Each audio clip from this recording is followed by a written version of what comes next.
So we've had a kind of bit of a really rough few days here with the weather. And I'm just going to give you an update on things because I just wanted to talk about why beekeeping is so unpredictable. We've had weather patterns like this in the past, and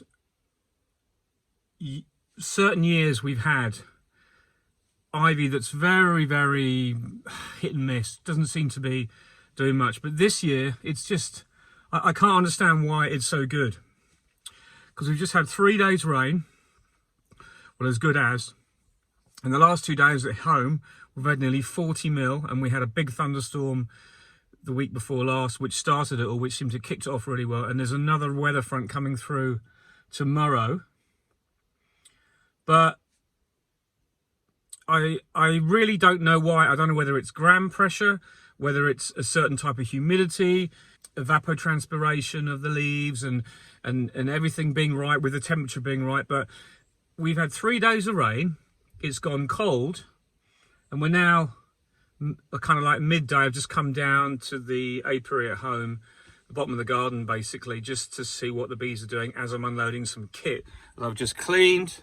If you can see it through there, you can't really see it that well, but I've just brought a load of Mini Plus boxes back and left a load of stuff at the workshop to be cleaned. But I've come down here and we've got a window in the weather, and the pollen is just absolutely pouring in, despite it being torrential rain and like not gales, but fresh to strong winds, both for 5 to 6, you know, for most of the night. And it's just incredible that when you get a flow, you really do get a decent flow.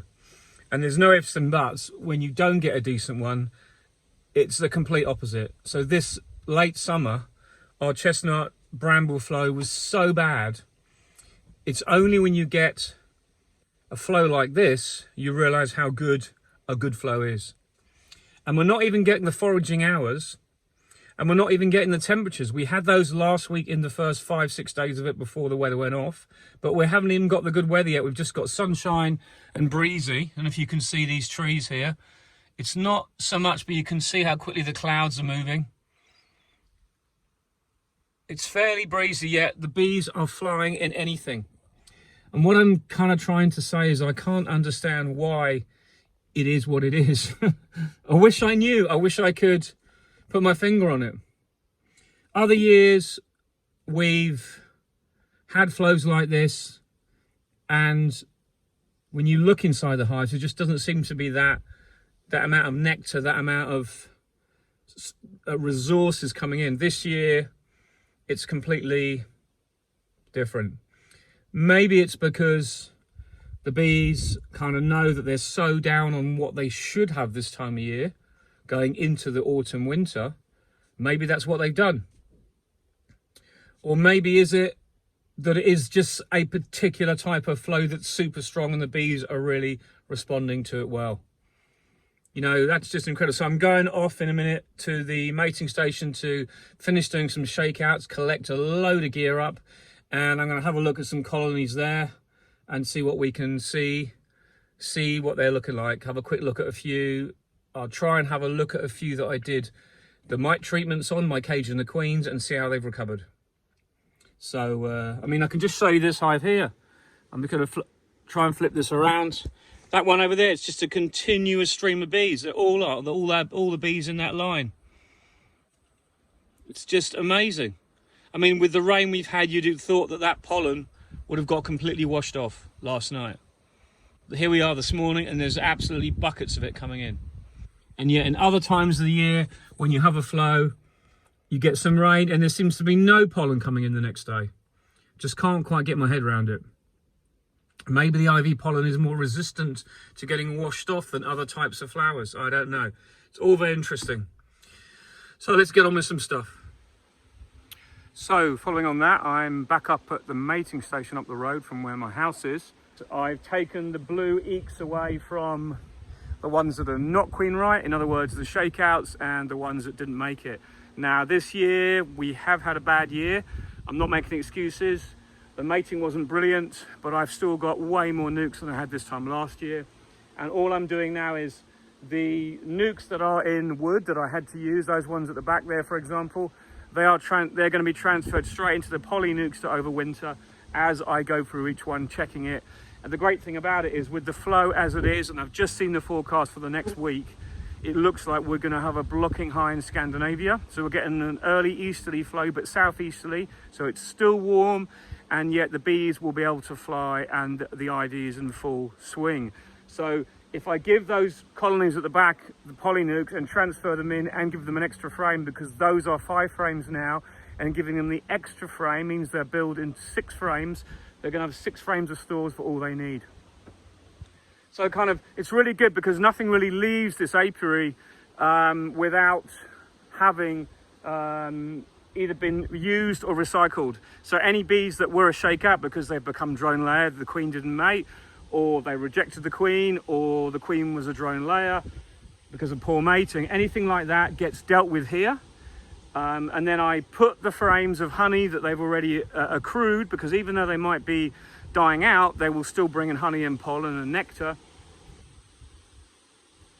I'll put those frames into the colonies that are good. But looking at these nukes, what I've got left is very good. I'm very happy. I've got all those mini plus at the back there. They are mixed because what I did was I took the 6 frame nukes from underneath them and took them to another apiary, and they've requeened themselves. So that'll be the basis next year of how I rebuild my mini plus stock again before I break it all down. And I've got some more mini plus at home that are really strong. So that's another good thing. So I'm going into this winter with more colonies than I've ever had. I've got less empty boxes in my workshop than I've ever had. So despite having hardly any honey in the summer, in some respects, we're going to have a cracking start to next year, by the look of it. But obviously we don't know until next year what it's going to be like. But overall, it's looking good at this particular time. Better than I could have ever wished for, considering how poor the summer was. So I'm going to go through some of these. I'll try and do a few videos, but it's just to point out that we've had a gale here as well, and a lot of the roofs got blown because I didn't have my elastic bands on, my big rubber strips. So I'm going to take away slowly the ones that are dead outs and shake out, and add the bees to the ones next door when I shake them out. There's lots of work to do. It's not urgent, but it's just a progression work. Feeding. I'm actually using my thymol at the moment, and I put some on last week and it's all been taken up. They seem to get addicted to it and they really slurp it down when they can get a chance. So here's one of the oddities of you get at the end of the year. You see, I came to this nuke the other week and it was a queen that's laying drone. So I thought, oh, it's no point doing this, she'll just die away. But I've left it this week, and because the flow's so strong, you can see how I left it. I was kind of like in disgust of, oh, well, not worth doing much with that nuke. I'll just, you know, leave it for now. I took a couple of frames out of it, I think. Anyway, in the meantime, because they've still got a queen, they're building rafts of honey. It's just amazing. Look at this. This is what a flow does. I can just get it out. This is what a flow does when you've got a really good flow and they're building in between the frames. I've just seen the queen, she's in here. But she's still laying drones, so I think it's better if I just shake this colony out and pop her little... There she is. Classic drone flame, and there's the queen. I mean, she might not actually be laying drones, but I think she is, because you can see the drone there. What I'm saying is sometimes you can have laying workers and a queen around her still because she's not mated. But this is, I think, she is actually laying drones, you can tell.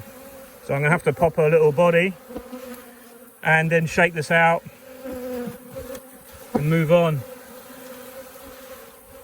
There she is, she's gone unfortunately, but she had her chances. Now I can just shake this nuke out and the colony next door will receive the bees and probably some of the drones, but they're all going to die off now. Mating is finished. There's no point in thinking, oh, I better keep some drones just in case I get a late mating.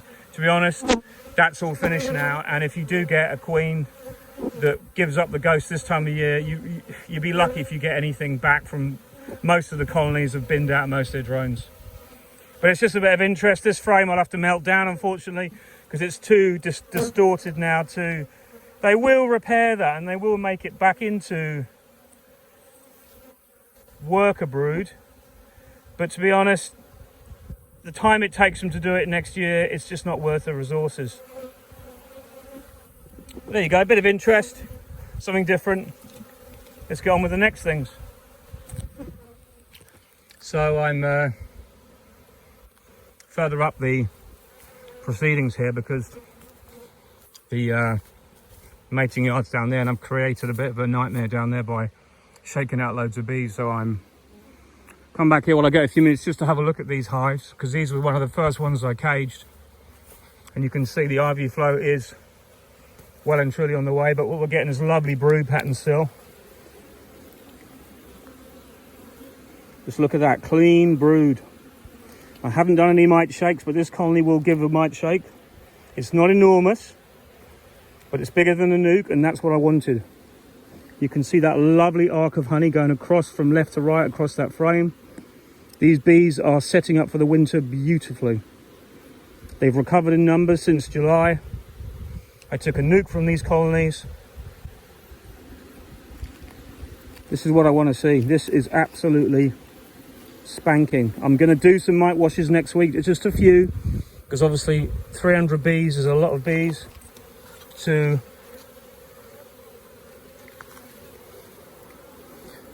give up at this time of the year, but in the interest of knowing what the hell's going on, look at that. I'm doing a very idiotic thing here. I'm going to do this with one hand. There we go, just so I can show you. I haven't got my camera. Well, look at that. They've actually built in the cage this time, which is what I didn't want them to do, but it doesn't matter.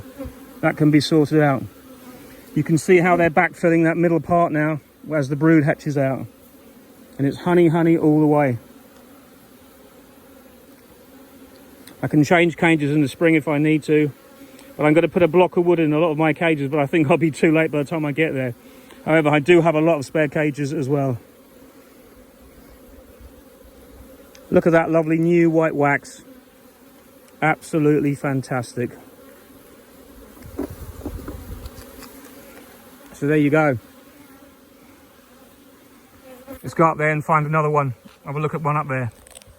Straight away, when you take the top off, the roof off, and you've got bees in the feeder, you know that's a good colony.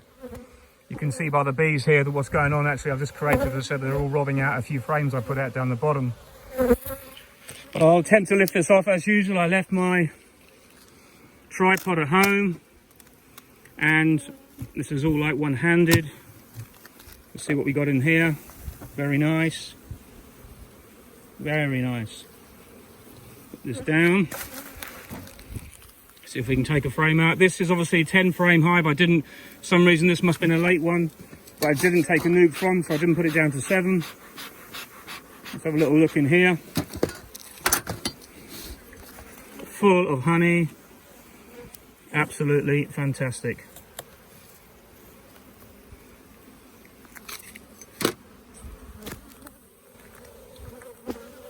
I can get this out one-handed. It's very difficult this time of year.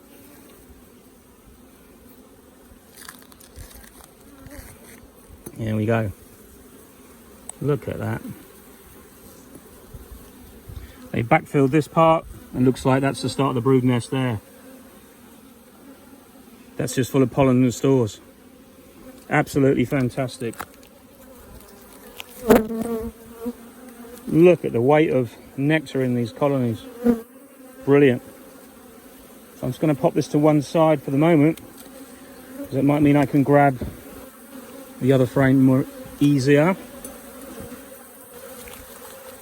Yeah, I know, girls, it's just me dicking around. We've still got some drone brood there, look. Still some larvae, but full to the brim of stores. Every cell is being used. Okay, let's leave these girls alone.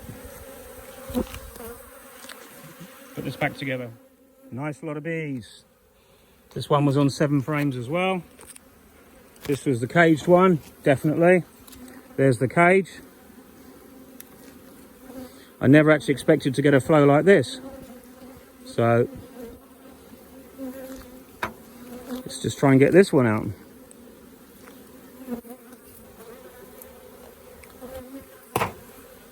Just want to see what the frames are up to. Even still making some brood, look. But that looks pretty peachy. Look at the amount of honey and stores. These bees are set up so well. And look at that honey in the frame next door. Can you see that in the middle there? All white, the whole frame. So where I'm going in here is the edge of the brood nest. And what happened was, these are old frames, obviously, that I managed to stop the queen laying because I caged her. And sure enough, when the queen's laid like Billy O, she's laid into the drone as well. But these are ready for the winter. These will survive perfectly fine now. Even if we don't get any more ivy and the weather's cold, that's big enough now to easily survive the winter. I don't see any issues here at all. They may build out on that frame after, because there's going to be a load more coming by the look of it. But it's good news. This pleases me so much to see this, because obviously when you try something new, you're never sure how it's going to work out. And I'll do some mite washes next week to confirm everything. But from what I'm seeing, I got it right. My biggest concern was some of the colonies were a little bit small, because I'd obviously caged the queens after taking a split or a nuke. And that's fine if the colony was massive. But not all were, but I still carried on, and it just seems to have paid off. Now, we've had no Asian hornet, as I said, very little wasps this year, so that factor of stress hasn't been here. And we're having ivy, which is now the bonus 2, 3, 4 weeks that the bees are going to get to really bring them through the period of weakness. It's fortifying them. It's giving them that extra resilience that otherwise they wouldn't have had in some years. So I've got away with it this year by the looks of things. It doesn't mean I won't try different treatments next year. As we know, controlling Varroa is integrated pest management. It's managing how you deal with your Varroa with as many different methods as possible. Caging these queens this year seems to have worked really well so far. And obviously we'll keep you up to date regarding that, because next year we'll be going into the spring with hopefully less Varroa mite than we've ever had. And that's what I'm going to work on keeping down the whole summer. In years gone by, I've ignored Varroa treatments right till August, and sometimes I've missed the August time and it's gone into September. By that time, you're falling off that scale. You're losing that control because the number of bees is falling and the mites are just accelerating to a massive amount. And your colony's as good as dead before it even gets to the winter. That's what everyone must be aware of, and you work towards that. I know Randy Oliver did say, one of the best quotes he ever said was, if you look after your bees regarding Varroa, the rest of them look after themselves. And he's absolutely bang on the money with that. If you get the Varroa under control, the other things virtually disappear. But you have the experience knowing what the other things might be, and also having your Varroa under control. Your colonies are stronger. You get less other associated issues within that colony. So that's it for now. All a bit profound, that bit. But it is what it is. I've made this through a really difficult time, and it seems to be paying off despite all the other stuff. We're getting there. We're doing a good job. The bees are going mad. It's all good. So I'll keep you updated. There's some other developments happening which are very exciting. Can't talk much about that now, but we will be doing different things in the next few months, I think. Anyway, onwards and upwards. You see I've got a filter now because I've got honey on the lens. It's not the sun, it's not a filter, it's just me with my fingers in the honey. Take care, speak to you soon. Bye-bye.